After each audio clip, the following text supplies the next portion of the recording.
Nanti saya dah naik legend, kita boleh main dengan orang nanti. Ini seketam bola, kenapa muncul sekarang bagi full party VS solo? Saya pun tak tahu agak matchmaking sekarang.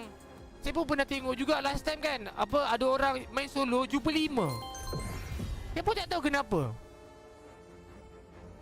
Tapi nak apa kita boleh buat kan? Ujungnya kita bermain orang punya game. So nak tak nak kita kena ikut orang punya sistem lah. Melainkan kita boleh buat sistem sendiri, lain lah. Power lah kita, power.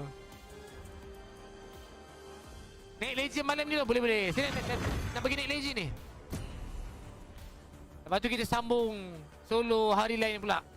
Besok kita main party. Siti Jamaluddin merajuk dengan sebab lama tak live. Saya outstation lah Siti Jamaluddin. Sorry duk Siti. Kena pergi luar kawasan. Thank you Siti Semoga murah sikit Siti. Anak ayam, is ketam bola. Tak tahu Afnan. Petang ni.